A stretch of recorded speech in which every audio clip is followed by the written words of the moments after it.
ఓకేనా? ఒకే రాష్ట్రం ఒకే రాజధాని, అది అమరావతి. తెలుగుదేశం, జనసేన, భారతీయ జనతా పార్టీ నాయకులం అందరం కూడా ఆ మాట పైన కట్టుబడి ఉన్నాం.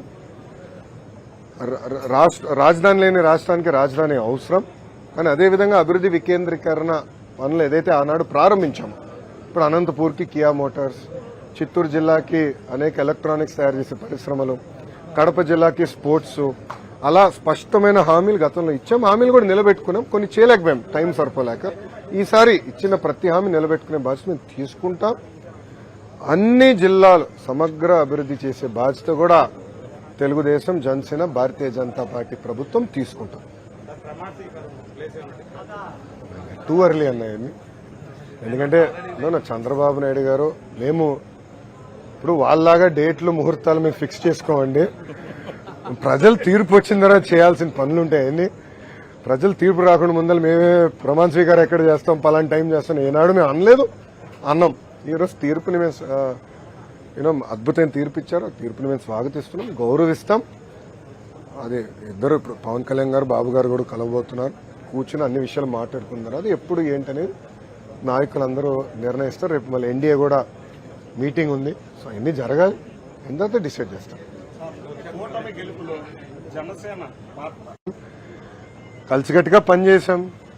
మీరు చూస్తే 21 సీట్లకి 21 సీట్లు జనసేన పార్టీ గెలిచింది.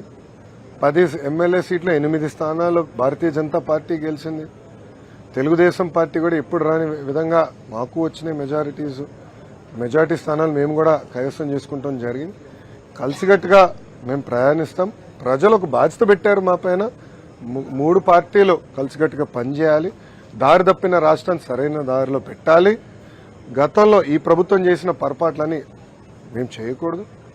ఇసుక విధానంలో కానివ్వండి, మద్యం విధానంలో కానివ్వండి, రెవెన్యూ విధానంలో కానివ్వండి, ఇవన్నీ పకడ్బందీగా మేము సంస్కరణలు తీసుకురావాలి.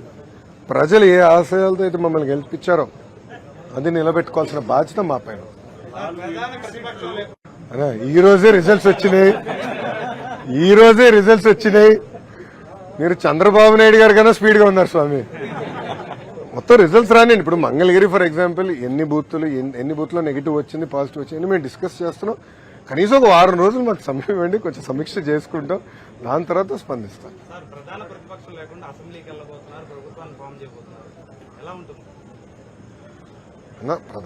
ఇప్పుడు ప్రతిపక్ష నాయకుడు ఉన్నాడా లేదా, హోదా ఉందా లేదా అనేది డిఫరెంట్ స్టోరీ. ప్రజలు ఒక పవిత్రమైన బాధ్యత మాకు ఇచ్చారు. దారి తప్పిన రాష్ట్రం సరైన దారిలో పెట్టారు. ఇప్పుడు గంజాయి విషయం తీసుకుందాం. తరాలే నాశనం అయిపోయింది. అది మనం కట్టడి చేయాలి. రెవెన్యూ విషయం ఉంది, ల్యాండ్ టైటిలింగ్ యాక్ట్, ఒక పనికిమాల చట్టం, అది చెప్పాం. దాని తర్వాత మెగా డిఎస్సి హామీ ఇచ్చాం. ఆ డిఎస్సి మేము హామీని నిలబెట్టుకుంటాం. ఇట్లా స్పష్టమైన హామీలు ప్రజలకు మేము ఇచ్చాం. ఆ హామీలు కలిసికట్టుకు మేము నిలబెట్టుకుంటాం. ఆంధ్ర రాష్ట్రానికి కేంద్రం నుంచి రావాల్సిన నిధులు కూడా తీసుకొచ్చే బాధ్యత కలిసికట్టుగా తీసుకుంటాం. ఓకేమ్మా? సాక్షి లేదా? నో సాక్షి?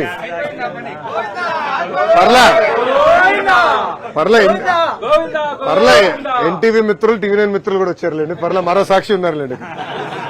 ఓకే గురుగారు, థ్యాంక్ యూ. ఉంటాను సార్. అందరు నమస్కారం.